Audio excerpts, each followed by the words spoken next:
What's up? Will it interfere? Hi. No, it's not. It's all hardwired. Cool hearing yourself, isn't it? Oh, it's so lame. It's lame. Oh, I hate the way my voice sounds. What's up, dude? Just having some coffee. We're at your house. Yeah. Do I need to sit closer to the mic? Just about like that. Yeah, just okay, sweet. You can tilt it up if you need to. Sweet. There you go. Perfect. Cool. So we're at your house having coffee in Edmond, Oklahoma. Yeah, it's a balmy 75 degrees outside. This is cool. Feels like we're on a radio show. Do you feel important with your mug? I do. Like David Letterman? Yeah. I need some cards. Yeah. Well, here's some colored things. Hannah's Get my little keys. Dividers for school. Dude, so what have you been doing? A little bit of this, a little bit of that. It's been actually a super busy summer. In the beginning of the year, I was really focused on racing standard stuff, trying to get the rider advocacy going, and made a little bit of headway, but also just kind of hit some dead ends. So that kind of died off, and then I had a back surgery actually in March and got some hardware taken out of my back and ended up getting a staph infection. So I had to have like 2 more surgeries, and it's been like a week in the hospital. I didn't know you got a staph infection. Yeah, it was brutal, man. I didn't tell a lot of people. Just I didn't even post anything on social media. Just like I'm your caretaker. That wasn't in the notes. Yeah, if you could come change my bandage, please. But yeah, so that kind of KO'd me for a few months, actually. So I didn't do a whole lot, and then did some more racing standard stuff in the spring with the junior moto race at Lazy E, which was cool. And then from then I did 2 FCA camps, and then a Panic Club camp, and then I did some speaking stuff, and I've been doing a ton with USMCA. And then I started riding a little bit more. So, and then just try to make some time for some family stuff. Like Hannah's family in Alabama, we have never seen. So that's cool. We went to a family reunion, and then we went and saw some more of her family. Very cool. So, that pretty much sums it up, man. I think that's it. We went on vacation. That's it. Where'd you go? Went up to Mammoth. That's right. I saw you guys were longboarding on some lake out there. Yeah. We did some stand-up paddleboarding a couple days. Oh, yeah, paddleboarding. It was amazing, dude. I'd never done it. Hannah never done it either, but she was able to get it done. So that's cool. It was cool. Me and water sports. I'm not a good water sport guy. No? No, not really. I mean, you kind of can't be from Oklahoma. No, I mean, my family goes to the lake and everything, but I mean, I like the boat and stuff and fishing. My brother likes to fish, but that looked pretty. I love camping. I would love to go where y'all went. Man, it was beautiful. Like, I think that's why I like going up there so much. It's like you get removed from the world for a minute. We hiked up to some lakes and paddleboarded. Just you two? Yeah, we were like the only 3 people on this little lake. When are you going to get a camper? I don't know, man. You inspire me every day. Right. When I see your is it your Capri? Yeah. Capri camper. Yeah. Well, don't get too attached to it because I'm taking it with me when I leave here next month. Man, watch out, boy! I tell you. Oh man.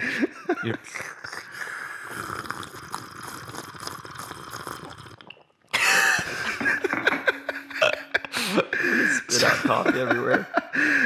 Sounds so important though. There's nothing in this coffee, is there? No. You don't put sugar or sweetener. Obviously, no fake sweeteners.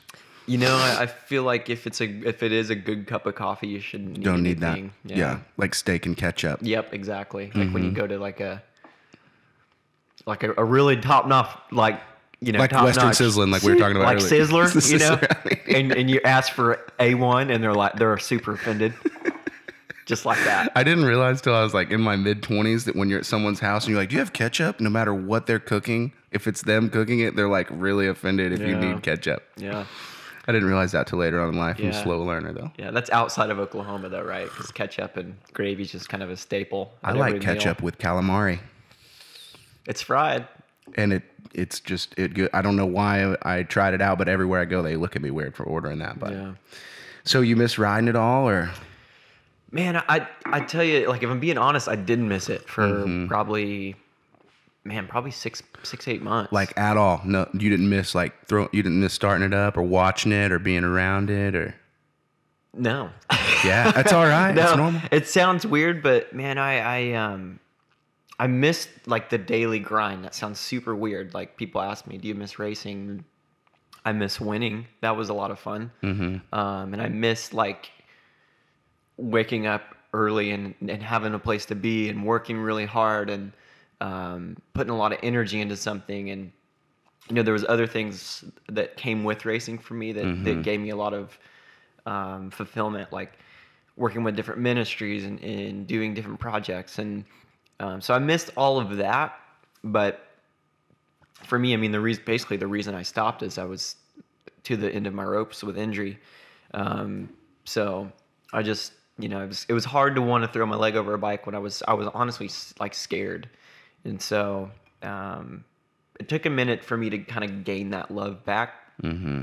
And actually going to a couple of the camps was kind of the thing that did it for me, because what I saw there was people that weren't really trying to be racers. They were just riding their dirt bikes and having fun. Mm-hmm. I mean, they were huge fans of racing, and I don't know that I've really stopped ever being a fan. Mm-hmm. But it kind of showed me this love for the sport that was probably missing a little bit for me in my last. But it's tough, man. It's tough to maintain that true kind of original passion.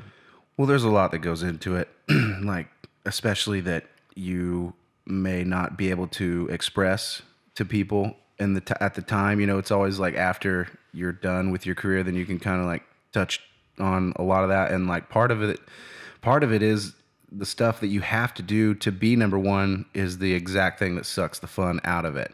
Yeah. And every time, like stuff like this is fun, but like imagine doing this in the middle of your training week and you're like, look, ask your questions, guy. We got to get this over with. Yeah. It's just, it gets to be super overwhelming, and especially if you're not doing well, because you're doing the same amount of work either way. They want to know why you're not doing well as much as you're doing well. They want to hear why you're doing well. Yeah. You know, even I would say that the sponsors and the teams aren't on people as bad as you would think. Mm-hmm. Especially like, I don't know, it could be different for other people's personality, but with my personality, I was so hard on myself, mm-hmm. and I pushed myself so much that I was kind of the guy. I was kind of my biggest critic. Yeah. And so I put the pressure on myself, honestly. But whenever I wasn't doing well, it got very difficult to kind of push through, especially I just had some weird injuries and some weird crashes that just like kind of kept accumulating for me. And so, so that was tough. That was kind of it for me. But what was the first thing you did when you like, when you realized you were like, was there a weight lifted off your shoulders when you really accepted with yourself? You're like, I'm done. Like, I'm going to be done. Yeah, I mean, a little bit. It was more of a sadness, you know. Yeah. Because I've been wrestling with it, and I had this super weird crash. Like, I had a chain derail, and I was just like, I'd only been riding for like 4 weeks. Right. Broke my collarbone. I raced twice, and I sucked. You know, to be straight up, I didn't do well, and I was on a Monday, you know, trying to push through and get better, and I just had this weird crash and hit my head again, and I was having these vision problems, and I was getting these ocular migraines, and I just kind of came to a point where I was like, dude, I can't push past this. It's not that I don't want to, it's just like I can't find it within myself to keep doing this. And so that when I made the decision, it was more out of a place of kind of sadness, I guess, which is probably not the Disney version, you know, the happy ending and you know, everyone throws a parade and everything ends well. But your fans were hurting just as much as you were whenever you said you were retiring, because there was no show about it. You did it. It was super last minute, but I was super appreciative to KTM because they wanted to do something, which was really cool because, you know, I'd literally not come close to fulfilling my agreement with them, and they were super, super good to me and invited the Honda crew over to do something, but it was so last minute. There wasn't really much media attention to it, and it was kind of thrown together pretty quickly. Yeah. But I guess to kind of land the plane on where we were talking is there was some relief for sure, because I was not going to be like terrified anymore, you know, because I got to a place where I was riding and I couldn't think about anything but not crashing, which is not a good place to be, and actually kind of makes things more dangerous, I think. So so there was a relief in that sense, but not like you would think, but I've had a good process of you know, I think healing from that point. So I think this last year has been actually really, really good for me. It's been really tough, but really good. Any new fears?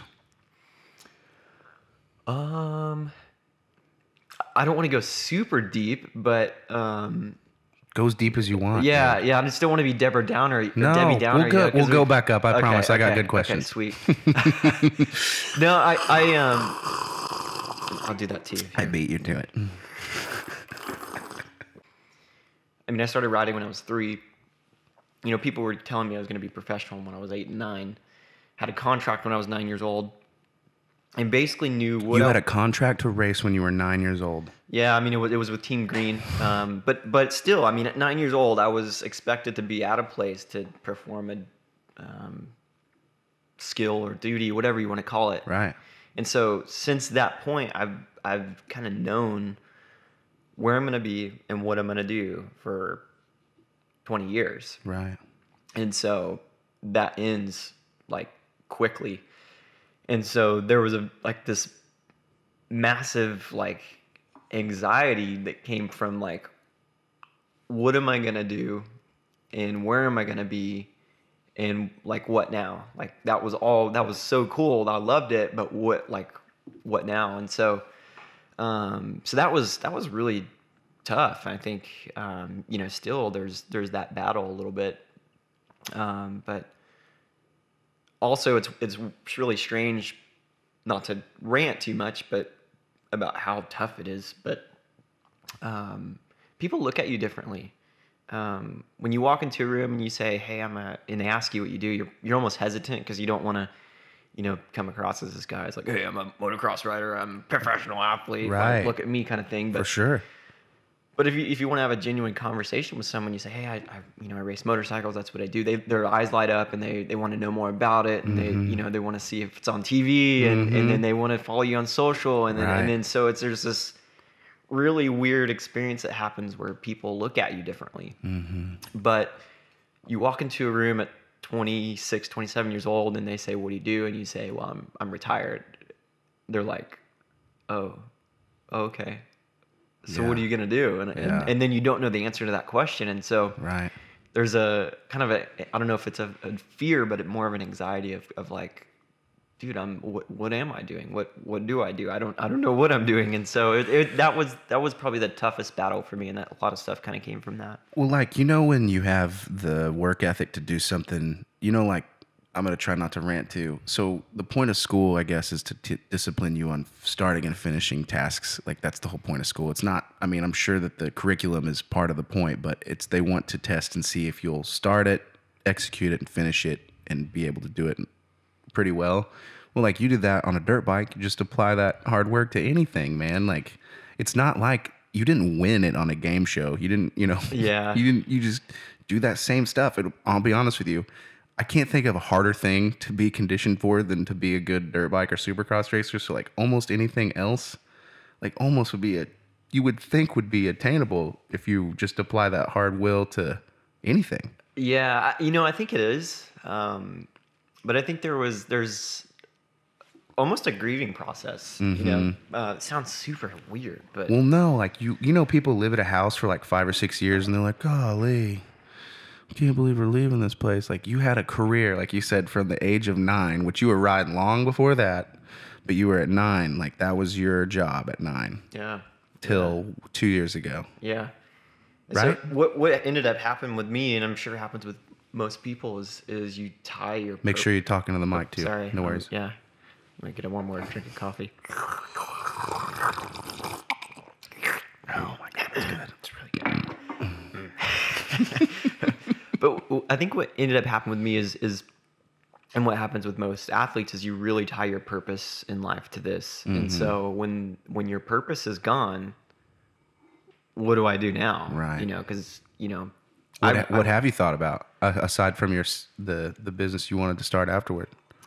it's a super confusing time, honestly, because there's this weird experience. I was talking to my buddy Zach Cummins about this. Is he just finished racing too, and he's actually going to Colombia, which is pretty cool for a moto guy. But he said, and I related to this so well. He said, yeah, I went from this time of like, man, I can do anything. You know, it's like this new world. You're excited. You like all these new opportunities that you could have. And he's like, but that kind of changed and turned into like, oh, I could do anything.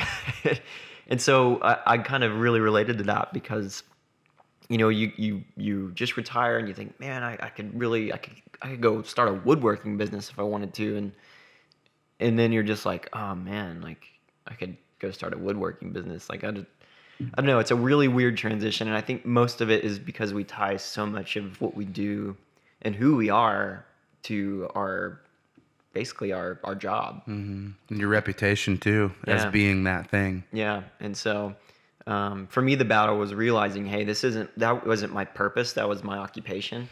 And I can use my purpose through my occupation, but, you know, if I make my occupation everything at some point, whether it's right now, you know, even if I went back racing right now, at some point I'm going to be back in the spot of, I mean, unless I'm going to race until I'm dead, which I don't think that's going to happen. So at some point you gotta have to realize, hey, this isn't me. I enjoyed it and it was a great part of my life and it was fulfilling and all these awesome things. But at the end of the day, Trey Canard is much more than just a motorcycle rider. And so that's been a tremendous battle for me to face and, you know, trying to keep up a little bit with guys that are going through similar things. And it seems to be the struggle. So, so yeah, it's been interesting, but I think I've learned a lot as a person. And at the end of the day, I've grown to love the sport again, which has been cool. Have you been watching it, keeping up with it? That's still tough for me. Yeah. I think because I've raced all those guys that are racing right now, and so I'm still competitive. You know, there's the extreme competitive nature in me. I think which brings most guys to success. You know what's funny is the difference between like you shouting at the TV at something like that and then like everyone else I know that shouts at like Sooner football or whatever is that you could really go out there and hash it out with those guys still. And my family and everyone else would never, I mean, they just like, they're like, throw the ball. And I'm like, you stop it. My favorite's when NBA players miss free throws. And people are like, you get paid $7 million. How could you miss a free throw? Right, yeah. And I'm like, oh my gosh, you just don't know. Yeah. How could you make it to the NBA and miss free throws? I want to like go to their job and be like, you messed up on that copy. You've done 7 million copies. How could you mess that up? You make $7 an hour. You work at Genko's. You're an expert at copies. Making copies. That's so funny, dude. So like in the morning when you wake up, do you have an instant, it's like waking up in a hotel and not remembering that you're in a hotel kind of thing. You travel so much. Do you wake up in your own bed and just you're like in your bed, but you're like, whoa, I didn't expect that. Does that happen? Oh yeah, yeah. Especially this summer. Oh, right, because you know your muscle memory from your brain to your feet is just used to going. Like that. Yeah. And now I think that was a tough part because the first 2 weeks of retirement, especially, I was like, dude, I'm gonna sleep in like Anxiety. every day. And like I slept in. I slept until 10, but I like hated it. I'm like, dude, this is so lame. I thought this was gonna be so cool. Yeah. But I think we're kind of geared as human beings to work at a task. You would think, but some people manage not to. Yeah, this is true. They're fighting evolution left and right. So it's been interesting, I guess. But yeah, I know exactly what you're saying. You're like, where am I, man? Yeah. Yeah. Dude, I mean, like you when you travel, you do something way more riskier and like way more action packed, but we have the same schedules. You know, we're always gone and doing different stuff all the time and seeing the same airports in and out. Yeah. And I'm still like, it's so hard to get used to. I don't care how often you travel. It's so hard to get used to seeing a different ceiling every week. Yeah, for sure. Especially if you're going to like multiple, like, I mean, there was times you'd stay in like 2 or 3 different hotels on the weekend. In the matter of, I was just about to say, yeah, man. Yeah. Then you get home and you're like, which room key did I? you know what got tough for me, and you probably relate to this too, is room numbers. Yeah. Like you go, you grab your key, and you get in the elevator, and you're like, keeping those pieces of paper. Oh my gosh, dude, 412? In Vegas, it's terrible. Yeah. Because like not the first 2 letters of any hotel outside of Vegas indicate the floor it's on. When you go to Vegas, you're like, they're like, what room am I on? They're like, what? Or I'm like, what floor am I on? They're like, what room are you? 11217-A. They're like, that's the 17th floor. And I'm like, what? Yeah. Exit the elevator, take a left, then take another right through the plaza. Yeah. Past the fountains. It's about 17 miles. Yeah. Don't worry though, we're pumping oxygen into this place. They are. They do. You beat me too. As soon as I quit, I knew you were gonna do it. So, do you miss shooting video and stuff like that? I mean, if you can make a living doing like what the surfers do and the skateboarders, would you just do video and just do ride shoots? Yes and no. Yeah. I do miss it because I got to work with a lot of fun people, Yeah. like yourself, and I mean, there's just a handful of really good people in the media, and I got to know and made it a lot of fun. Yeah, I think if you can capture the content that is like this, this is gonna sound so cringy. I can't believe I'm gonna say this. No, say it. Yeah. I'll one up you. I hate using this word in any other sentence besides buying food. But if the content is like organic, it's fun. I completely agree. Yeah, but if you're forcing it, you're trying to do something that's like Scripted. you're not really into it, and it's scripted, and it's not much fun. But if you're just out there and you're like just doing your thing, and someone's like getting that, it's a lot of fun. I think that's the only time whenever I think it's fun to film. Yeah. Whenever we shoot and you do your 220s, your motos, your practices, like I would rather not, I don't want to tell you like how to go. Yeah. I already know what you're going to unload on whenever you in between laps or whatever. And then after your motos, you'll go whip once. If I can't catch that, then Yeah. good luck. Yeah. You know? Yeah. I mean, you got like It's hour 30 minutes per moto, isn't it? Like roughly. Pretty much outdoors, especially. Because you do a couple laps as a parade, or get used to it. And yeah, man, like I do miss shooting video. Like I miss that part. Yeah. Seemed like I was able to. Like most of the money I would make was out of town, but like it would just be nice to, once in a while, Weege or Racer X would be like, "Hey man, we'll pay you like, a couple $100 or something to go film for 2 or 3 hours, whatever." I don't want to say the real price, but that's $2,000 for anyone it was that's interested. $7,000. So you never saw any of that. No, I've never gotten that much to film. He's shaking his head yes, by the way. Yeah. Oh, there's GoPros on here. We're filming every dang, I day. didn't realize Yeah. Yeah, like I went to Raynard's the other day, like I said, and shot some video, and Forkner and Jesse Flock and Bloss were out there, and it's fun and everything, but no one was like cutting the track and whipping sideways off of the big booters in the back, and there's just not that. There obviously isn't. They're fun, I've seen the videos that they do, and like they're fun, but like it's not the same. It's not the same as it was. It's not and 10 years ago, it wasn't the same as it was 10 years before that. Yeah, it's just changes. Yeah, I think it's tough on those guys. They feel a lot of pressure. Yeah, especially nowadays to succeed, and so it's hard to, want to jet off and go throw whips for an hour. But it's actually probably pretty good. But we had such a big group here for so long. It was a good group. Yeah, I mean, with with Albie and myself and Colt Nichols and Justin Bogle, and then even Austin and Benny were here, and Yeah. People like Greg Gear. Like we just I there was know. like just a huge there's seemed like there was like 20 dudes I know. out riding. So we've lost that a little bit, but we've lost that a lot of bit. Yeah, okay, you're right. But we still got some. It'll come back. Some good kids, especially. Robbie's got a really good handful of good riders. Yeah. Kind of coming up, and Benny and Austin, who are amazing. Mm-hmm. And then yeah, just a handful of people there, and then what my old place is doing, the Shikarabees, the HSBK. I think I said that right. And then Norman has a great place too. So OMC, so Oklahoma Motorsports Complex. Yeah, they do.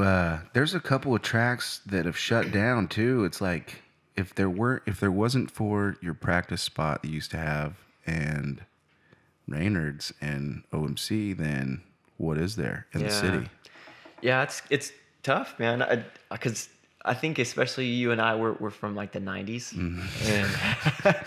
and we were in Oklahoma in like the prime, right? Like Cooper's winning championships, Reynolds, doing Reynard things. 59th and Douglas. 59th and Douglas, so world cool, famous tunnel jump. Yeah. Let's talk about that for a minute. Yeah, for sure. Golly, I missed that place. Was right by the airport, the Air Force Base. Yeah. God, did you do the tunnel jump? No, I was never. I only was rode, too young, huh? Yeah, I only rode 80s there like maybe 3 or 4 times. So wow. I think a couple guys were jumping it on 80s though. Yeah. I wasn't about to though. God. I'd grown up watching Terra Firma 2, Reynard sending it, and we're just going like, whoa, this is the coolest thing I've ever seen. Dude, that's an era I miss. Is like it's a different era now with social media, but like moto videos were such a driving portion of the culture. Yeah. And now it's like there's just so much out there. It's hard to digest. Yeah.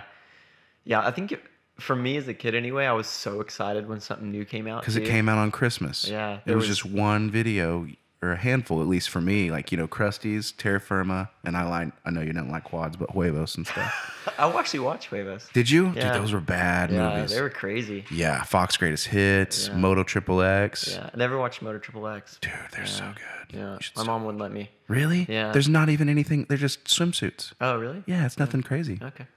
Yeah.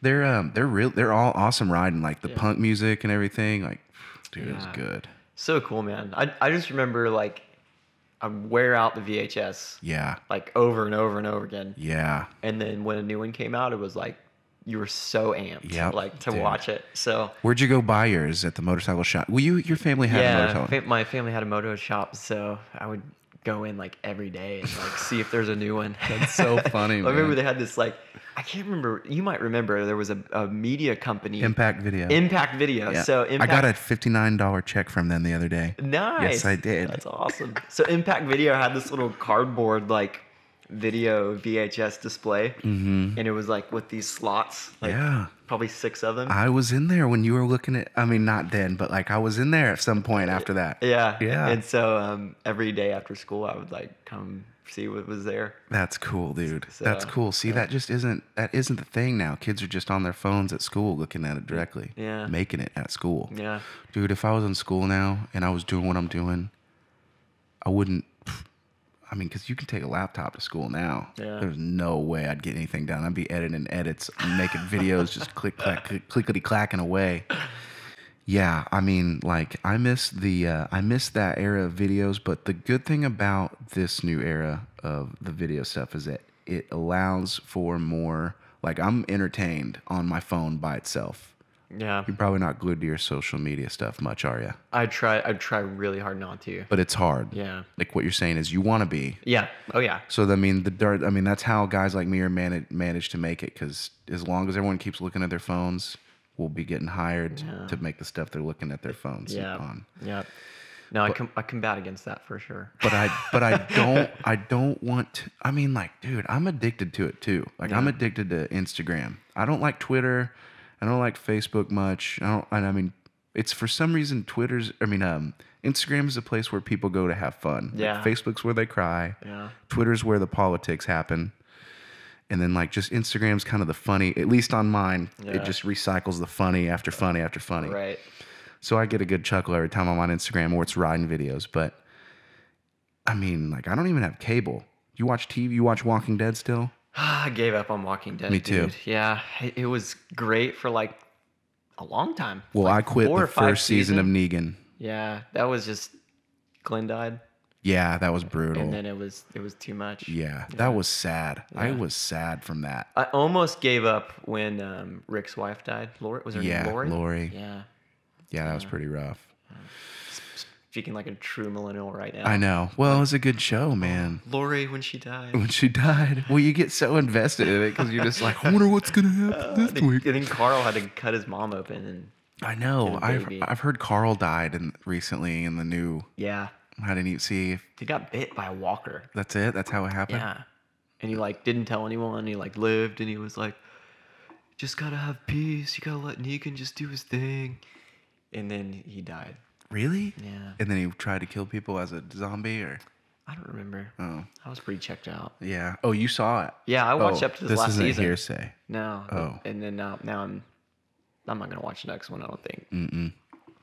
Dude, I watched this show called Sharp Objects on HBO. Yeah, I've heard of it. It's unreal. Is it it's good? Crazy. Yeah? Have you heard of this thing that I guess crazy mothers do called Munchausen by proxy? It's like Munchausen syndrome. It's where it's where as though you would make your daughter or your child sick in order to Yep. health them back to, nurture them back to health. Yep. Like The Sixth Sense. You ever see that flick? No. That was a good one. I know that Bruce Willis is dead at the end of it, but Yeah. I mean, that's why I haven't watched it. Yep. It's But good. this show, I don't want to tell you too much about it, but it has to do with that, and it is spooky. Really? It's really good. Yeah.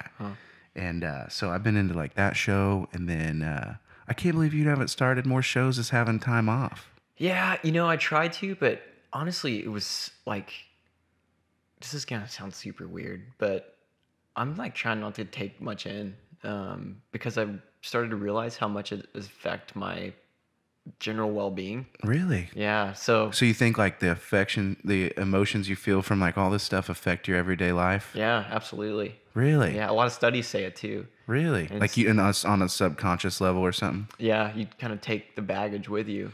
So That makes sense, dude. I mean, that is true because I won't leave the house if the Sooners or the Cowboys lose. yeah. Oh yeah, for State's sure. on suicide Oh, watch. absolutely. Like, can I get my soda? Where's my change? No, just don't wear anything that's like Opposite or Yeah. you neutral ground. you will die. Yeah, wear a Philadelphia Eagles jersey if you're going Yeah, somewhere. A yeah. big baseball team, but Or just don't wear anything football. yeah, Yeah. I don't own. It's like a trigger. Yeah, Yeah. it is a trigger. It's so funny. That is such a truth. Yeah. That's so funny. Do you watch football or anything? You watch You like basketball? I really like basketball. the Thunder. Yeah, man. Here's the Thunder. Oh, Russell. He's my man. See, I've never seen a game. You've I'm never not. been I'm to a not game? saying that to be proud. We gotta go, man. It's the best. I just have a short attention span. Good. That's if you go to a basketball game, If I'll go, they're like every 5 minutes there's like someone like riding a unicycle or so, like clapping and then so it's not even about basketball. and then I think my mom went to a game when they first came and she was like, I didn't like it. Like it was like a show. I Yeah. wanted to like go Really? watch basketball. Really, But it turns out to be quite a bit of a show. really, huh? So what seats do you get? Like, are you like in a special seat or? We looked at in season tickets like maybe like 4 years ago. But that's when KD was here and Top there was seller. like a 3-year wait list or something. So 3? Did Yeah. that go away when he left? I didn't check again, mostly because the Thunder weren't very good for a minute. But They're good again? Are they They're good? okay. They're okay. I mean, Russell, come on, it's Russell. But hopefully PG does really good this year. I was on a flight with your brother and your mom when they got a new guy. It's a funny story. I was on a flight when you were still racing. We had just got done with outdoors, and I was on a flight with one of the tall dude. They're both super One of the tall. tall guys. Oh, Steven Adams. Did he tell you that? Yeah. It's the mustache, long hair. Yeah. Yeah. I didn't. Everybody but me knew who he was. Yeah. Your brother's like telling your mom that's so and so, and I, had these on, I was looking away, and sure. Yeah. And everyone's getting a picture with him. Like, who's this dude? Yeah. It's funny because he was like clean shaven. And Yeah. He had a like, tattoo, I think, at the time. Tattoos, and so after, like I said, I'd never seen a game, so I'm kind of ignorant to it, but yeah. that's so funny. Yeah. That's such a small world. Yeah. But to answer your question, I don't really watch football that much, but Yeah. Jackson that's his thing. And Yeah. so I try to really support him in that. Mhm. That's cool. He's really, I think he's good. I don't know enough about it to say if he's that great or whatever, but I'm He impressed. looks big enough to be good at it. Yeah, He's huge. he's a hoss. Does he have any interest in riding at all? He kind of showed interest at times and then wanted to really get into it at certain times, but I think it was for my mom, to do that by herself. And Yeah. I think it was just kind of too much. Right. But I think he's really found his niche and he does really well in track and in football. So Yeah. I think he's found his things. And You think football's safer? I think any athletics are dangerous, honestly. Well, as much as they've found out about football lately, Yeah. makes you wonder. Yeah, I mean it's tough. Probably not the most educated on it, but what I am excited about it is that the sport is changing. Yeah. They're changing rules based upon Safety. And like the other night. That's kind of what you wanted to do with motocross. Yeah, I mean that was my hope. Yeah. Was that we would kind of based upon Dr. Malyu's I think that's his name. Probably said that wrong. But his research, there was change that happened from that, and so my hope with Racing Standard was that we would create awareness of, hey, maybe we could do some things a little bit different and make a positive impact. And so that was the hope. But like what you saw with the NFL is that, they created awareness, hey, we've got a problem. And it took a long time and a long, hard fight. But here we are, 10 years later, and they're really starting to make good changes. So like the other night at Jackson's game, there was a helmet-to-helmet call, and they called it. Really? You saw it too? Yeah, which was great, and it might have even been questionable call, but especially at that age, they're pushed so hard, and it's like all about winning the game at all costs that they need cognitive thinkers to go, Right. this probably isn't the right decision. So Especially when their competition kicks in. yeah, yep. So I think it's good. Hopefully that impact continues. Yeah. Well, I was watching when Dave Mirra, the BMX, you remember him Yeah. committing suicide and everything. They were talking about how they thought he had, or he did have, the CTE. Yeah. And that's like the stuff that the brain malfunction or some sort of like leakage in your brain that changes whenever you have too many concussions. It's like some sort of brain fluid, or I don't know. Yeah, it's a protein called tau, and it basically builds up to heal your brain, but your body doesn't have any way of breaking it down, and so it kind of just stays in your brain and kind of basically hardens your brain tissue and kind of degenerates it. So Alters your way of thinking. yeah. So especially when it gets into the cognitive part of your brain, the frontal lobes, affects your decision making, your impulse control, and that kind of stuff. So really cool that people are researching it because they're really starting to make some good breakthroughs with it. The bad thing about it is they can't find out what it is until after you've passed. Yeah, there's been some really cool, and you'll talk to different researchers that have different ideas. I guess I won't talk to them. I'll read their They're not hanging out with me. Yeah. I'm not talking out with guys who. I'm not going to talk to What are them you doing either. this weekend? I'm researching some stuff. Hey man, yeah, I researched. Hey Bill, how's that research paper you doing? Yeah, hey man, how you doing? How's that? You're getting the stuff in the brain, right? But there is some promising stuff coming out that they're actually finding some markers that aren't. So there's different markers that they know cause or are after effect of like Alzheimer's or any type of dementia. And so they're finding those same similar markers in the CTE patients. And so what I guess the conclusion is they're starting to find pieces to the puzzle before people are actually gone. Going crazy, yeah. And so hopefully they can continue to gain that research. So is it a form of Alzheimer's? My understanding is that it looks a lot like Alzheimer's. Yeah. But Alzheimer's is... Because it's all degenerative brain issues. Yeah, but Alzheimer's is typically in patients that are Older. 60, 70, 80 Yeah. years old, where this is, 30, 40, 50. So, Right. Dave Beer was probably mid-30s.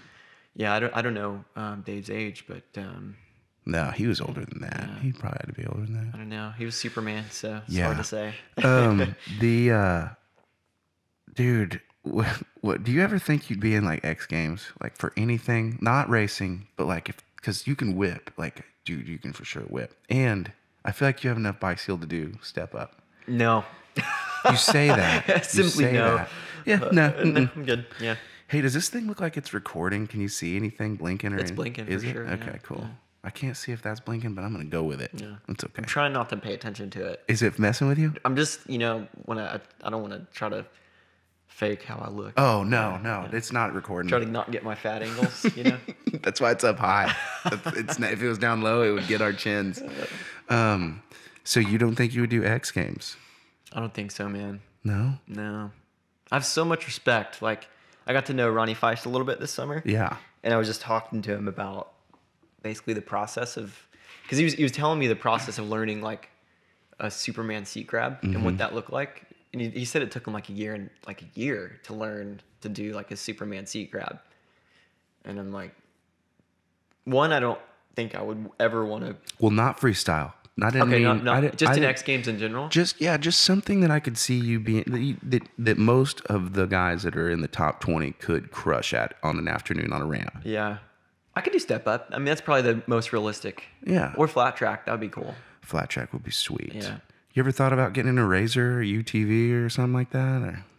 I wanted to, especially earlier in my career, I had Yeah. the property. I really wanted, I was thinking that I would do like trophy trucks or something after, but I kind of lost that. I don't know what happened. I don't think you should stick. I mean, the trophy trucks are rad and everything, but I mean, I'll be honest. Those guys have families that, like, I'm not going to name names, but one of them owns a big casino in the Vegas, and that's kind of what I learned. You kind of trust fund money. You kind of have to pour a lot of money into it. Yeah. To make what's the saying? Takes money to make money. No, there's a saying of I can't remember who said it, but it goes white water in the morning. Yes, that's it. Nailed it. It says you can make. Let's see. You can make a little bit of money in racing if you start with a fortune. That's what it is. That's pretty good. I like that. That's funny. That sounds like Bob. Yeah. You can make a little bit of money in racing if you start with a fortune. So what's the most common misconception you think people have about you?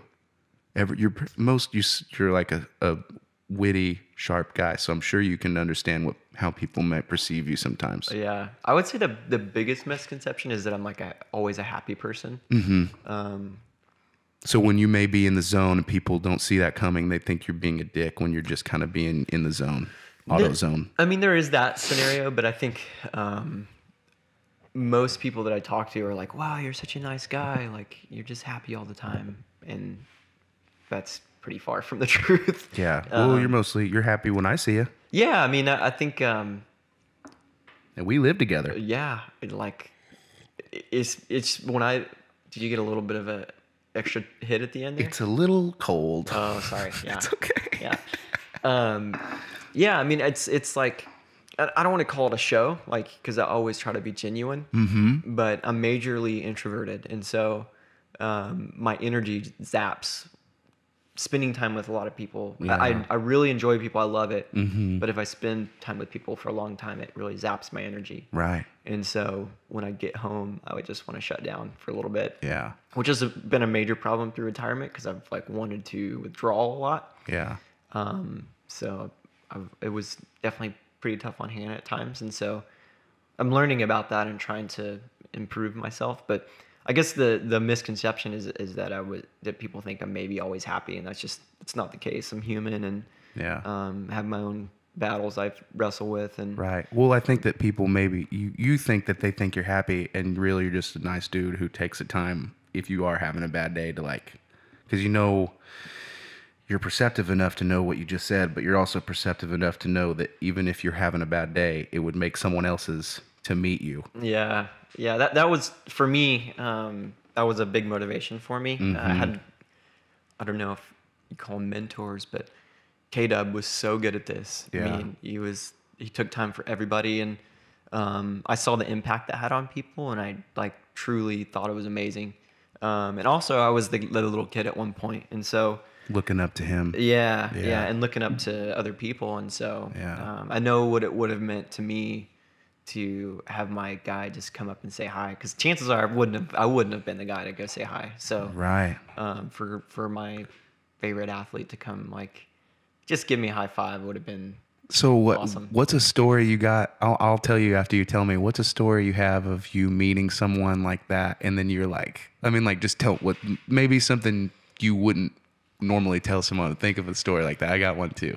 What do you mean? Meeting your idol. Meeting an idol like as a kid or Yeah, okay. like at a time, because like right now, you know, we're all jaded. There's not really anybody we can meet unless it was like, at least for me, you know, if it was, you know, if someone like Quentin Tarantino or something like, I'd be like Hulk pumped Hogan. to meet him. Hulk Hogan. Yeah, brother, that'd be cool, brother. Hey, Blake, brother. Yeah. Welcome to Hulkmania. Say some inappropriate stuff here, brother. So yours would be Hulk Hogan? So we're talking about a person I would want to meet? No, or? that you actually met, and then we'll do one that you want to meet. That's a Okay. good one. That's a good one. So as a kid, obviously I loved Robbie Raynard as a kid, being from Oklahoma. Yeah. And so he would come to the local track That's sometimes. so funny. I have a story just like this. And I don't know what it is. As a kid, people always told me if you rub a redhead's hair, you get good luck. I don't know how this happened. Sounds super weird now that I think about it. But I was at 59th and Douglas. It's so funny. That's how this story is going. Really? Yeah. He's like, so I wanted to meet Raynard, and you know how you rub a redhead's And you get good luck. Obviously, did not work for Robbie. Lord love him. I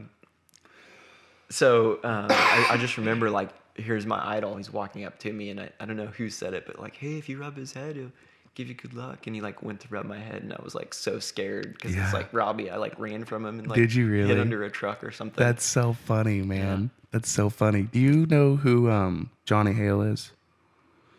not too familiar. I'll bet your mom does, just because she had a shop. And he owns a shop. He owned a shop in Tulsa. He does a lot of quad stuff. But like, so he was in the Huevos movies. Really? He was like, I know this sounds so funny, but like in probably 1999 to 2000, he was like one of the first guys doing heel clickers and no-footed cans on quads.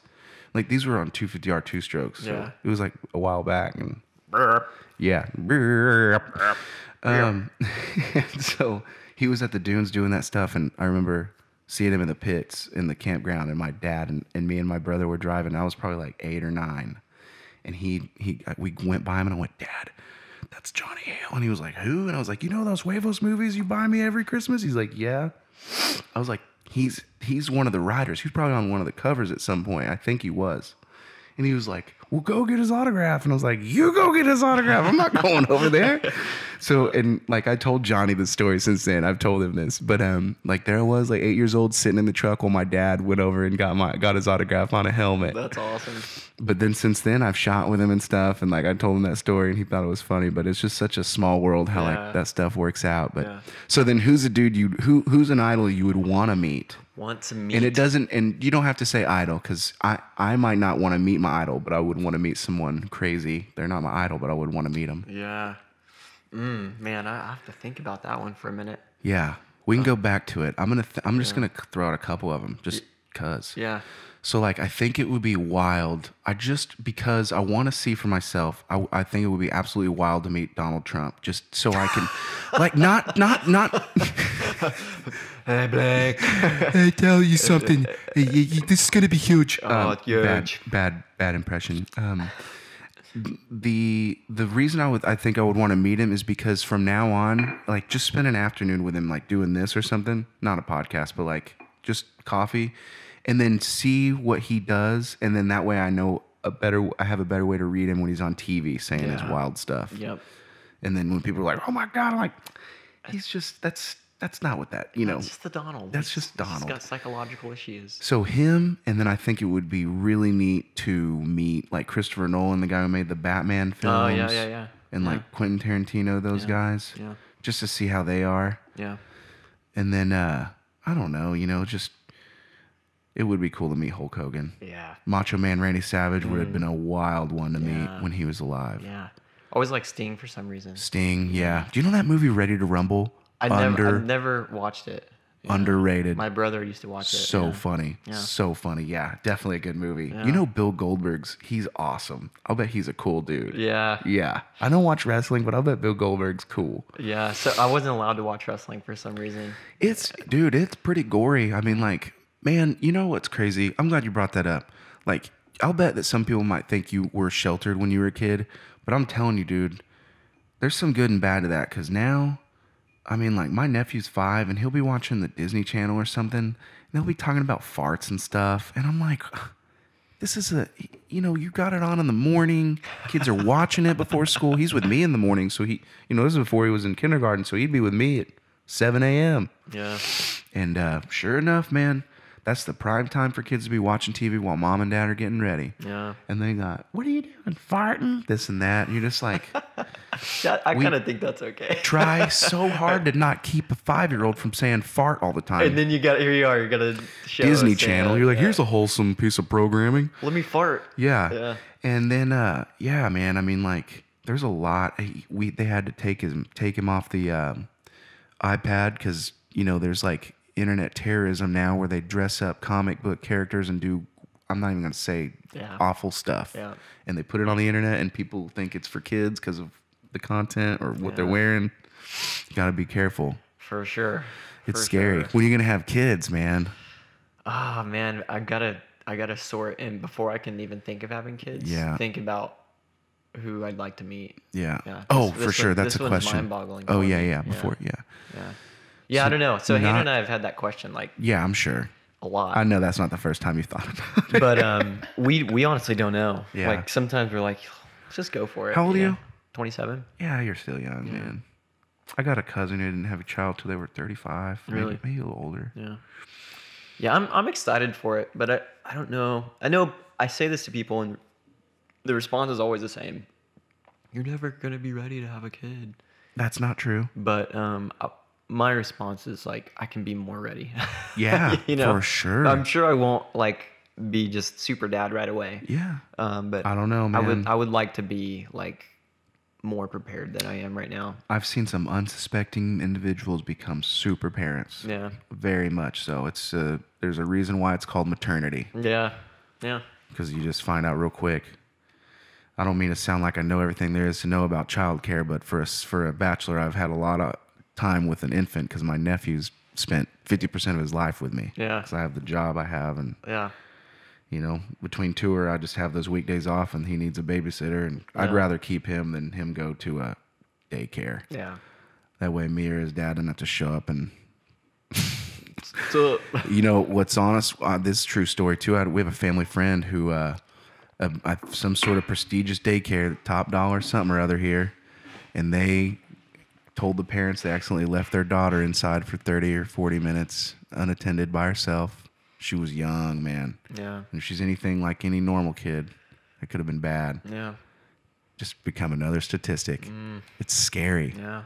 And like, why would you want to bring a child into this crazy world right now? Yeah, that's another thing, and I'm trying to kind of reform my outlook, because Being more glass half full kind of guy. yeah, I mean, because man, life's been crazy for a lot of years. Like, Yeah. I mean, the Bible talks about there's nothing new under the sun, and it's true, man. If you look at history and you look at like the Roman Empire or the Babylonia or Empire, it's like the same stuff that we're seeing today is going on Thousands 2,000, of years, 3,000 years ago. And so I don't think that we're particularly, maybe in America, we've gotten more crazy or whatever. But there's lost history that says things that we don't even know about, dude. Yeah. This all could have happened once before. Yeah. So I'm trying to like think about like, I can be the positive change, you know, I can bring my kids up in a positive way. For sure. And make an impact on this world. And so I'm trying to think about it that way. You know, a few months ago, I would have been like, man, this place is so horrible. How could a kid come in this place? But, you know, I think there's some, if you raise your kids right and you do the best you can, it's not always going to happen. People have some strange things happen. But I think you've got to put yourself out there and believe that there's good in this world, and you can be the change that you want to see. And so that's true. I'm trying to rethink my reform my evaluation of that, and not let that be the motivation for me not wanting to have kids, you know, or wanting to have kids or whatever. So, but for sure, I'm so excited to be a dad. I just don't know when that is. Yeah, man. Don't golly. It's so crazy. People are having kids left and right like it's a fad. It really is. Yeah, I think that's what scares me the most is I don't want my worth to be attached to my little persons. Right. You know, I want them to be their own individual and and not your purse. Yeah, exactly. So not your sidekick, your cling along that you just show off. Yeah, and I don't think most people really go into it for that, but boy, you'd be surprised. Yeah. It's a weird time, man. Yeah. I've heard a lot of friends and family just try to fix a problem with a child, and then it just exacerbates things. Yep.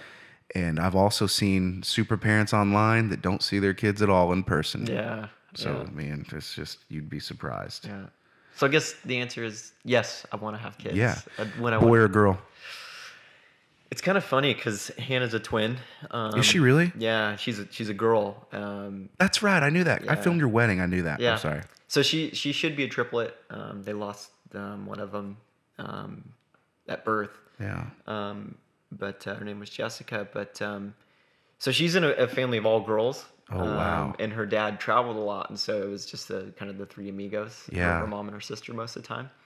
And so kind of the opposite for me. All I had was two brothers. Yeah. And then my mom really liked boys, and so we were like a male household almost. That's and so they were like more of a feminine household, and so she wants little boys and I want little girls, and so really, yeah, and so you want girls? That's so funny. I do, yeah. I never would have guessed that. Yeah, I think it'd be cool to have one of each. Or, you know, a couple boys, a couple girls, whatever that is. But I don't know. I think that would be cool to see a girl like really thrive. I knew I was gonna love my nephew, but I didn't know. I mean, I don't want to say that I was just like I will say this. I was nonchalant when they were like, he's coming. You know, Lindsay's pregnant. My sister-in-law's pregnant. Your brother's pregnant. You're gonna be an uncle for the first time. And I was just like, hey, whatever.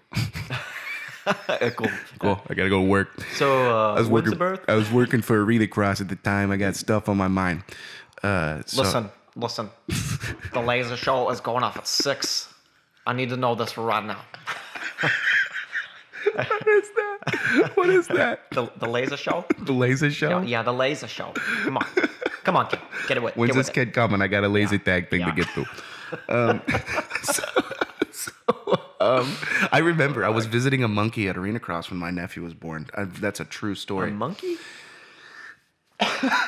There was a monkey. You make it sound like you were like sitting down having coffee with a monkey. I was trying my hardest. I was like, so where are you from? And he was like, no, but for real, this dude at Arena Cross, who was a pit mechanic or whatever, he brought this monkey around and it just hung out and on his shoulders. And I was meeting a monkey the week my nephew was born. That's awesome.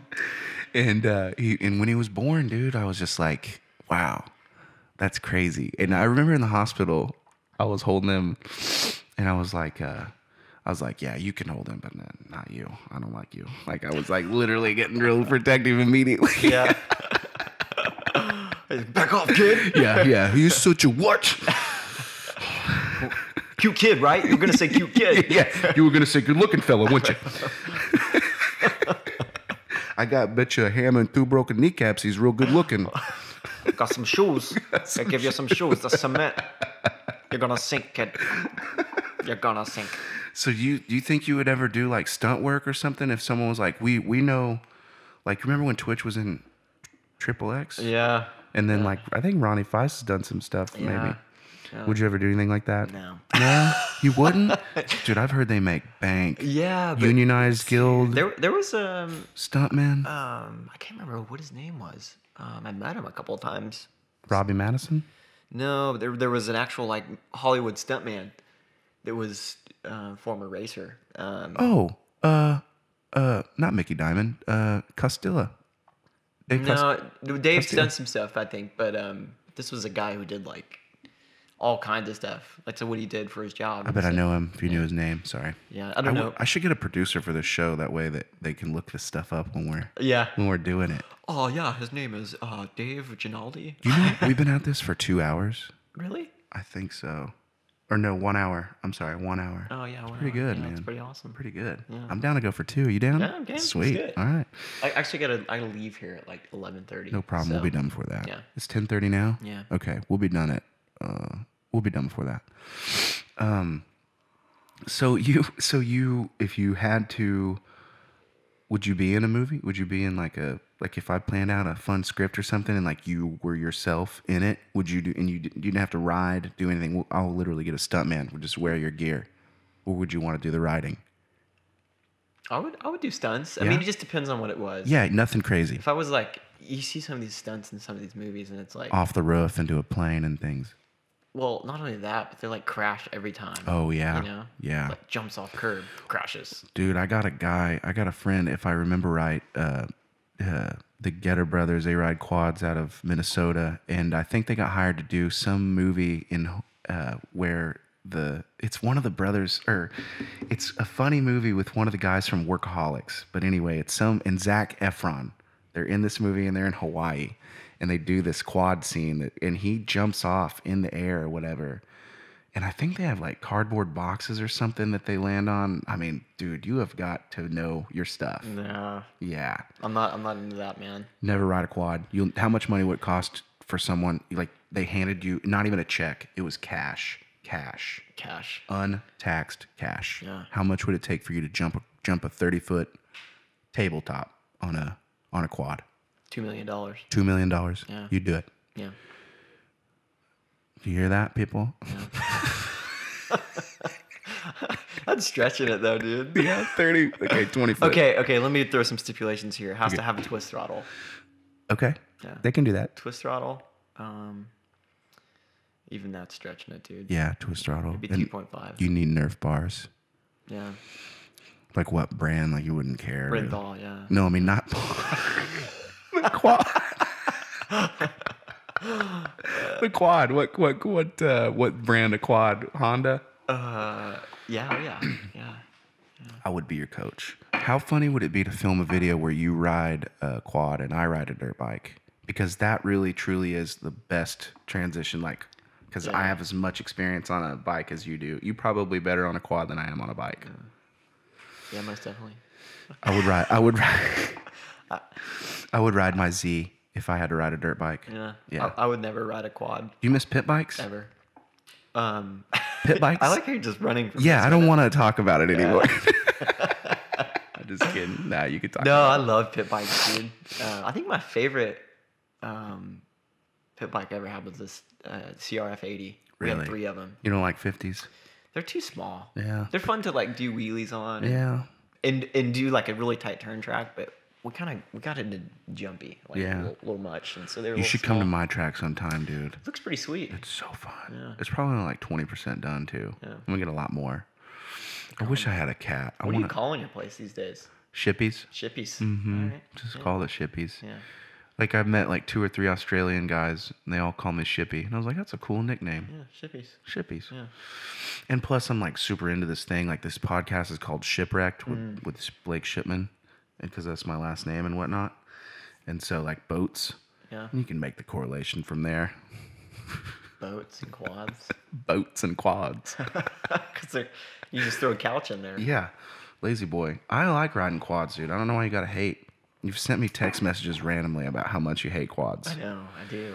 Yeah. They're not that bad, and I hate that I just said that because the fact that I had to say They're not that bad. is that bad. Well, like I wanted to make a meme the other day, and someone put, I think it was Vital MX. They put this thing up. It could have been anybody, but they put this shot of the ruts from Iron Man, and it was like, which one would you hit? And I wanted so badly to make it and put dirt bike guy. Which one would you hit? And quad guy. All of them. Except for you'd high center and crash. I would. I'm not very good.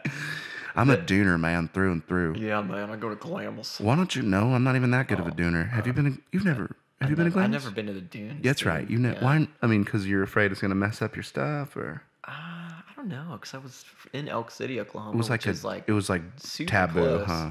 No, I just never did. Yeah. I need to. You should. Yeah. I'm telling you, anytime you and Hannah want to go, you can take the Razor and I'll ride my 450. That'd be pretty fun. It's a blast. Cool. It's a blast.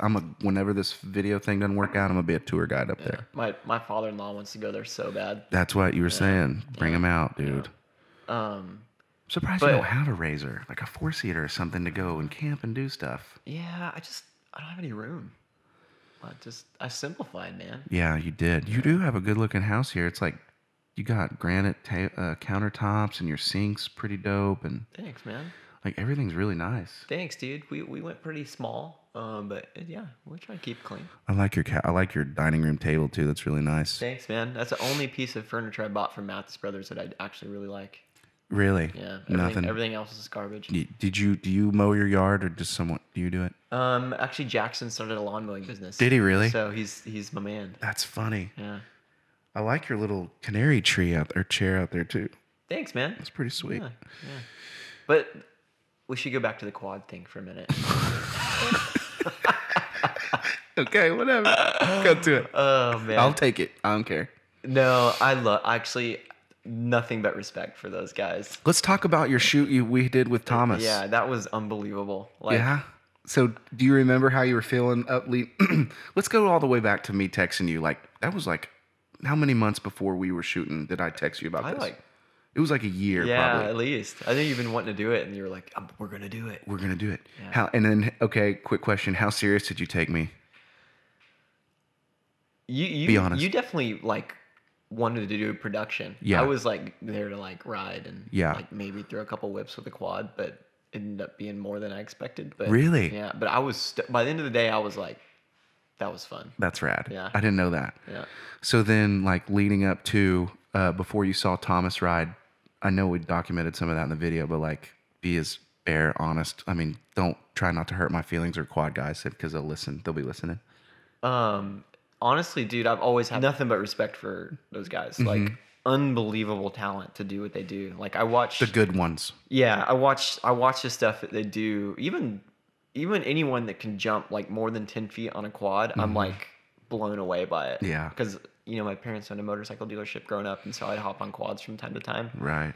And I would jump it a little bit, and the whole thing would move sideways and do this weird pitch, and I'm and you probably sat down, huh? I would die if I tried to jump this thing. And so I've huge respect for what they do. Here's where it gets weird. Let's lean in so we can really hear this clearly. Yeah. So is that better? It's way better. I've been doing bad with the mic. It's all good. You can bring it closer to yourself too if you want to. The quads and the dirt bikes don't mix on the track. No, you're right. And I don't mean to interrupt, but I've never once said that I hate, it really looks bad on what I was trying to prove when people were like, he would have waxed him. It's Trey's home track. Of course he's going to wax the quad guy. I wanted to show what quads can do compared to a bike. Yeah. And then told the cool story. Obviously. It was awesome, especially the way you did it with the game. The back and forth with you. And that was my favorite part, the back and forth with you. Yeah. And, dude, I would love to do more of those, but yeah, that was an eye opener. I even think for you. Yeah. Oh, dude, I remember he hopped on the Supercross track at one point. I didn't expect that either. Thomas Brown doing the Supercross track, and he jumped the finish line, which I was like, "Holy cow! That's insane." But then he was like whipping it over the finish line. I'd never seen a quad whip, and I was just like, "This is amazing! That's like, cool. crazy! That's I couldn't awesome. believe it." He is probably one of the most. I can't even drink my coffee. It's so cold. It's basically like Water. colder than room temperature. Yeah. Yeah. Sorry. I think that Thomas is probably one of the closest guys to having a dirt bike style that rides on a quad like him. I know you don't know the guys, but there's a handful of them that can ride like that. It's a pretty uncommon thing for a quad guy to just hop on a track like that and go for it. Like I said, a handful can do that. Yeah, he was saying that he rides dirt bikes some too, which He is can shred gnarly. a bike. Yeah. With a thumb throttle. Like, I didn't know. I think I might have known that. Yeah. yeah, that's crazy.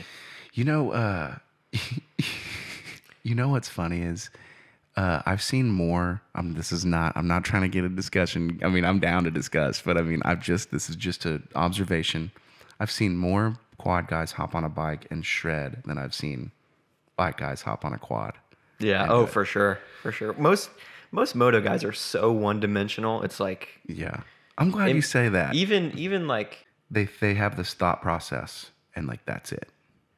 name one guy that Doesn't. Travis Pastrana. Okay, he's a freak. Okay, you got me there. You got me there. You know the guy that was like quick. just jumped over Caesar's Palace. Everything. on You're the right. Indian motorcycle. You're so right. Okay, in mainstream AMA right now.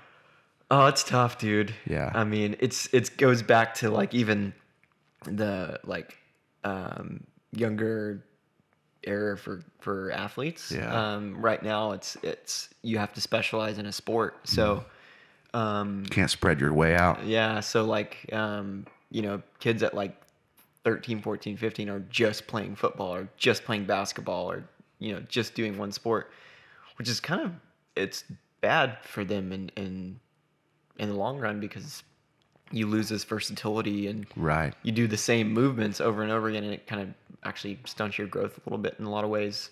And I understand it. Like Jackson had to cut basketball this year just for sheer time. He was, you know, just wide open. But we've especially done that in racing in Supercross and Motocross. And one is just because we don't have any time. Mm-hmm.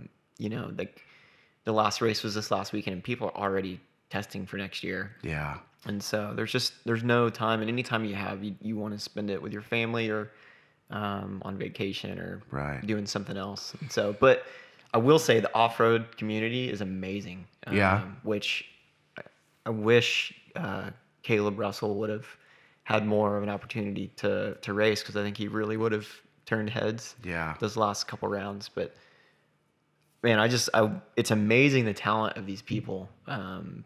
To do what they do. Yeah. And so I think I guess to answer the question, the moto scene is so one dimensional. We're just rigid on that. But the off-road community, I think, is Open. really amazing. Well, like there's guys like Sean White who did skateboarding and snowboarding, and I mean, like that's twice the market you can make, Yeah. you know, money at, and like X Games and things. So like, I don't know why you wouldn't want to be a master of as many different things as you can, especially if it's pretty much the same. You're at the same place, just hop on one and go to the other. Yeah. I think there's such a short time in our sport to make money. Yeah. I mean, At least you're told that. Look at Chad Reed. well, yeah. I mean, But he's also not making top dollar right now. yeah, and you know, he's an outlier. You know, he's a kind of, there's not many people doing Exception. that. Yeah. But the average career is like 10 years or less, and so, and you always have this dream to accomplish these championships and these race wins, and so anything that derails you from that or has the assumption or the I guess the idea that might derail that, you just don't want to Don't take it. Yeah. Yeah. So, like, is there something you wish you would have done different? I mean, I know everyone's like, I'm sure he wishes he didn't crash. I'm sure you would. Obviously, that is the case. But Yeah. what's something you, and without, Did you just catch that fly? no, I swear if I'd almost done, there. I'm going to go buy a lottery ticket. Yeah. Like something maybe you didn't think you wanted to change back then, but, and I'm not saying like OEMs, I'm not saying anything, you know, don't don't get yourself in trouble talking about something you don't want to, but maybe, I don't know, anything, something that you might have done different. Yeah. Maybe a chance you took, you were like, maybe I shouldn't have taken that chance. Yeah. I don't know. There's several things. And I think that the way that I've tried to look at those is probably wouldn't be where I'm at right now if I hadn't taken certain roads. I think about that all the time, dude. And so I cherish where I'm at in my life. And so, good. No regrets. You shouldn't have any. Yeah. So I try not to think about what ifs. Good. Because good answer, man. I've got a true appreciation right now for my life. Good. And everything that it's brought in. And I know that maybe there was things that I didn't fulfill that I maybe was able to. Mm-hmm. But I know the one regret that I don't have is I know that I always did my very best. Like, there's not a moment, I don't think, in my career where I look back and I go, man, if I just would have tried harder. Right. And so that, to me, that's like number one ingredient to having no regrets. Fulfillment. Yeah, just knowing you did your best at all times. And so, I mean, there's certain things, though. I mean, like when I broke my femur at Washougal the second time on that little scrub jump, and I know that little scrub jump's taken out so many people. I think it took out a couple this year. So I can't be too hard on myself, but I think I got mad on the first lap. I thought a rider, rode me dirty. And so I was going to do my best to like catch him and pass him. And so, I scrubbed that way too hard. And I broke my femur again, and that set me back 3 more months. And I think that accumulated to another collarbone, injury, which accumulated eventually to breaking my back. And so, I think that's definitely one event, but I think in general, I think I would have pulled back and tried to see, and I don't know that you can do this without hindsight, that I had the goods. So I was always so insecure about that I was trying almost too hard and probably taking bigger risks than I should have, and not resting when I needed to, and creating a lot of insecurity just based off of that. And so I think if I could transport back in time right now, I would say, dude, you're doing great. You're doing maybe awesome. lighten up on yourself a little more. Yeah, for sure. So your advice to other people is maybe, like, it's such a fine line, like, because, dude, I beat myself up. I think I'll hear more of my friends saying, like, Tom, why are you saying that? Like, that was great. And I'm like, ugh. Yeah. Ugh. It's tough. I mentioned a book to you earlier about it's called Outliers, and the author I really like, Malcolm Gladwell, he's got a book called David and Goliath, and it's just about the historical account of this battle between this basically kid and this giant. Mm-hmm. And what he talks about in David and Goliath is that oftentimes our greatest weaknesses is actually our greatest strength. So in David and Goliath, here David comes as a little boy with a slingshot. It would appear to be his greatest weakness, but really what it did is he knew that slingshot better than anything. And so it wasn't a weakness for him. Yeah. And the giant's looking at this little boy going, which ultimately ends up already discrediting him. Yeah. So which ultimately ends up giving him the upper hand. Yeah. And so I look at myself being hard on myself as a weakness, but I mean, maybe it drove me to places I never would have gone. And so I try not to be too hypercritical of it all, but I do think in the end, I could have probably pulled back just a little bit. And I think self-criticism. Yeah. The inner monologue is tough to. You still have that, like, pertaining to your. Oh yeah. I think. And a lot of it has to do with this idea of shame, because shame and guilt are different. Like, if I do something like that doesn't agree with my inner belief system, your morals. Yeah, my morals. Guilt says, hey, you need to make a change. You did something wrong. For you sure. Make amends.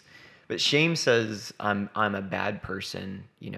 I do bad things, and so I think that shame creates a lot of insecurities and self-doubt and self-negative talk. Mm-hmm. And so shame isn't really something that I mean, it can be things that you've done, a reaction to things you've done, but most of all, it's kind of a buildup of a narrative of your life of like, hey, this person told me I was this, and so I am this, and Mm-hmm. so I think if there's a couple ingredients I would have looked at growing up. I know I'm going probably way too deep here. No, but, man, keep going, man. But there's a couple things I would have done differently, and the first thing is I would have been more vulnerable with people. I tried to really do things on my own a lot, and not share what I was really going through internally a lot, and so it kind of fed that negative self-doubt and that inner kind of struggle. Yeah. And then also, I think that would have created a lot more empathy for other people. But do you think that, like, I mean, like you said earlier, all these different roads you turn left at instead of turning right at, you know, like all the decisions you made, it could have changed everything about how you were treated.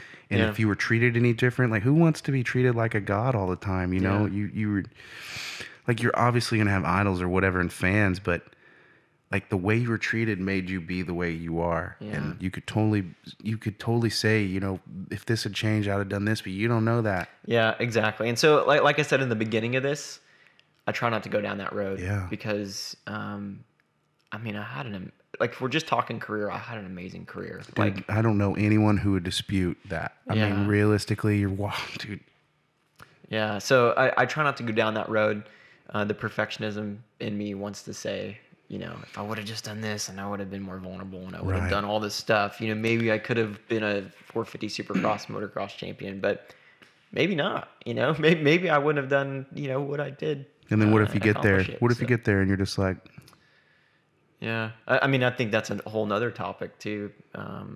But I mean, yeah, I look back now and I think that everything I've been through has helped me be far more real with people, more empathetic and more relatable. I think, especially the injuries. Like I look at that and think, man, if I just hadn't have got injured, I probably would have done a lot better because I've spent so much time. I mean, I think about 2012, 2011 for me.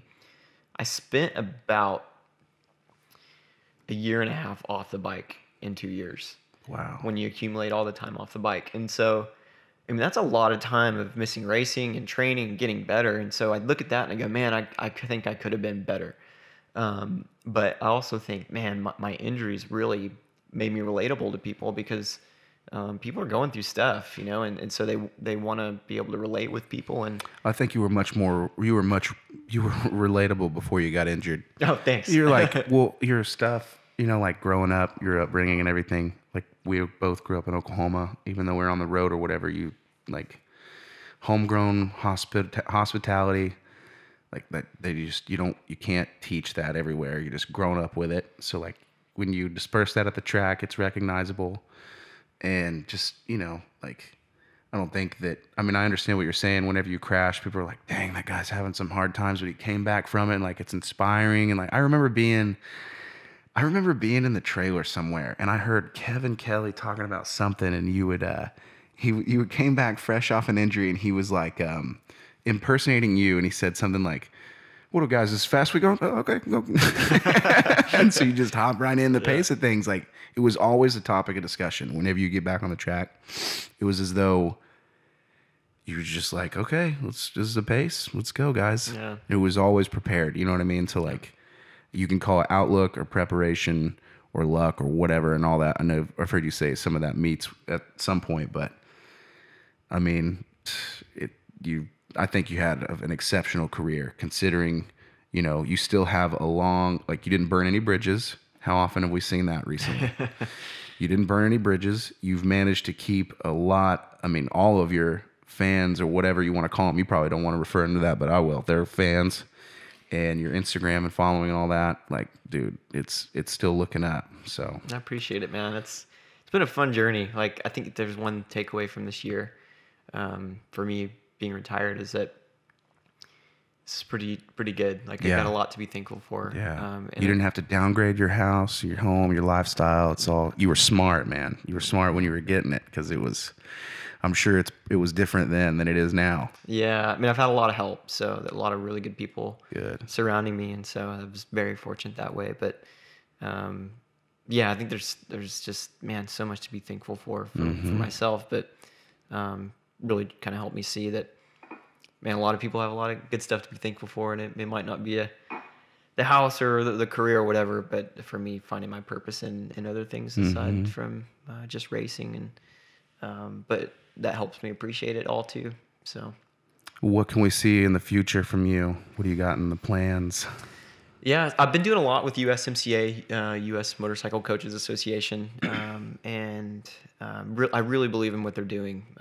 Basically, try to give you the short spiel. Yeah, tell me about them. But so there's a lot of actually John Eric Burleson, who is the president of North America KTM, and then Mark Blackwell, who's been at the high end of things with Bombardier and the power sports side, and then Jeff Immig, who is Jeff Immig, and obviously a huge proponent of the sport, all got together and agreed, hey, the sport is from an economic standpoint is not doing all that great. Our sales have not really truly risen since the recession, and so what they did is they went to other sports that had USA ski and snowboard, and then USA cycling, and they said, hey, what are you doing?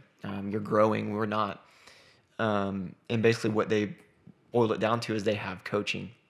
From the first time you have that experience all the way up to the Olympic level, there's a coach for that. Yeah. And so what is that like what Tim Ferry and Reiner did with you? And yeah, so even deeper than that as well. I mean, I would call that mentorship and really great coaching. But what our sport is really missing is that very bottom level coach up to the Tim Ferrys. And so, like if you ask someone, what was your first experience like on a motorcycle?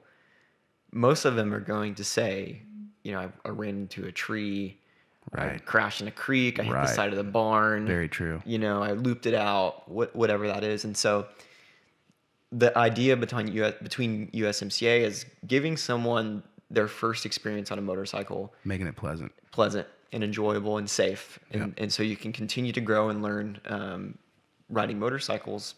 That doesn't mean you want to be a racer. That doesn't mean you even want to do motocross. That means you want to do off-road. You want to just get a street bike, whatever that is. And so the idea is that you build that coaching platform so good, and then also legitimize it, because right now there's no standards. And so the standard for a USMCA coach is that you have a background check, first aid and CPR.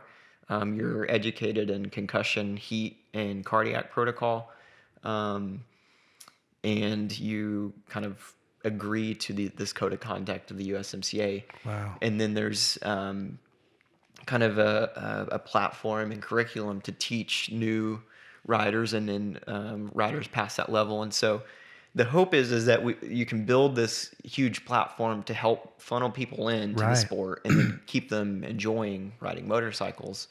And so where do you do this? Do you set this up? Is this you go and try? Are you going to do this yourself? And yeah, so I'm a level 100 USMCA coach. But the goal is that eventually they're launching something at the I can't think of the show for some reason. I'm blanking.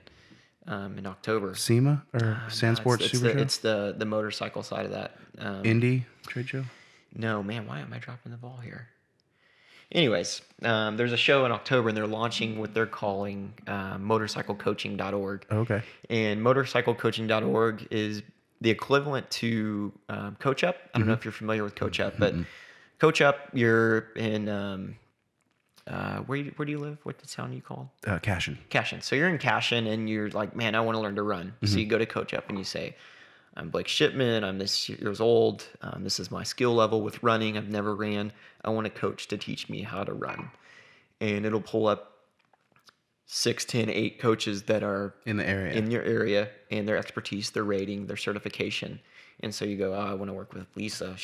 I like working with girls. They seem to treat me better, and that. So that's the idea of motorcyclecoaching.org, is that hey, I'm in Cashton, Oklahoma. I want to learn to ride a motorcycle. You know what the good thing about that is too is everyone who rides can take a look at someone and tell, like, am I going to learn much from this guy, or is he going to be worse than me? Yeah. You know what I mean? Yeah.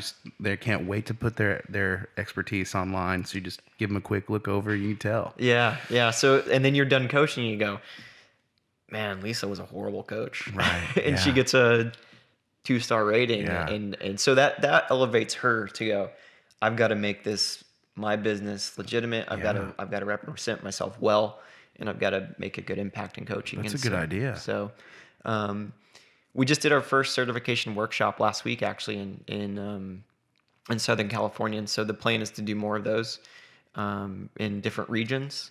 And so hopefully we continue to grow that. I mean, we need more people getting involved with it. So you said it was Emig, Blackwell, and then... Yeah, so those are the founding members. John Eric Burleson, who is president of North American KTM. And so they run this organization, and then if you're a professional racer who wants to become a coach, you can apply to be certified in these different departments. Yeah, so anyone that can, then once they show, you kind of get an assessment, and if you're an awesome guy, you'll end up being a desirable coach. Pretty much it. Yeah. So what you do basically, so John Eric, Mark Blackwell, and Jeff Emig are the founding members. There's a lot of great people who sit on their board, and people like myself are considered advisors to that board that are doing a lot of work to help it out. But what you do is you go to usmca.org, and there's an option to join and try to go through the curriculum, and there's a online curriculum that you have to do, and that encompasses the background check, the first aid, and the CPR, and everything like that. And then eventually you'll go to a workshop to be certified. And so that's kind of how it's set up right now. It's growing and evolving. There's obviously never been anything like this in our sport, and so it's going to have growing pains, and it's going to change. But I've been so impressed with the people that are involved. They really care. And they're doing a tremendous job. And That's so cool. I truly believe in it. Actually kind of stumbled across it through Racing Standard. There, John Eric really helped me with, some of the ideas and things that I was thinking. And so I just kind of sat on their meeting one day, and then I just kind of never left. And so that's cool. I've been doing that a lot. I'm still working on the concept of Racing Standard. I don't see that it really integrates into racing in the next couple years. Yeah. But I'm still working on the concept. I've been working on some ideas as far as maybe doing some brand ambassador type stuff, and maybe some test riding. And so so we'll see you on the bike again. Yeah. So hopefully I actually can own a motorcycle soon. So have you been like holding off because you wanted to pick the right OEM? Just kind of waiting to see? And a couple of different reasons. One, I wasn't in a hurry because I knew I was going to have this back surgery. Right. And then that got the staph, and that kind of held me back even more. Jeez. But with Racing Standard, I didn't want to align myself with one specific brand. Right. Because the whole idea is that I want to be agnostic and be completely do away with the idea that there's any bias. And so I didn't want to.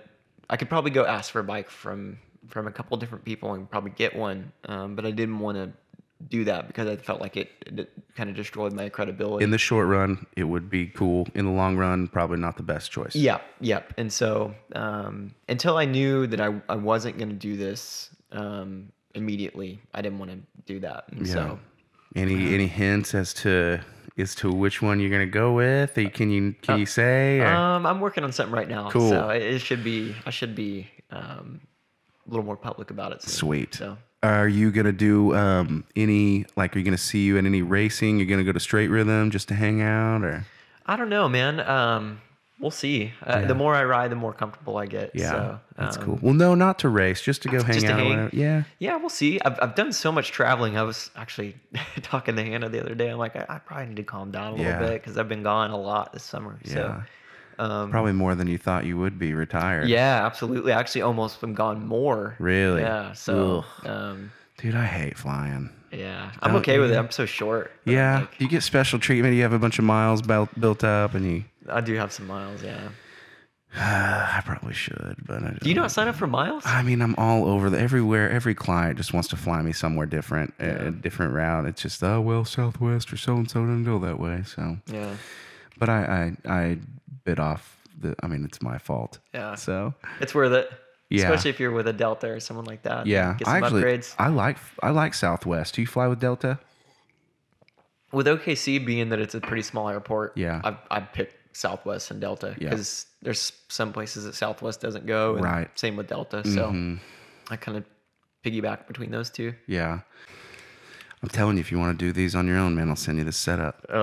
That's pretty cool. So I had fun talking to you all day, dude. This is like 2-hour session. Oh man, people gonna listen to this? It was nice. Yeah, I'm gonna try to get it on iTunes and everything. Really? Mhm. Wow. Yeah. I like it.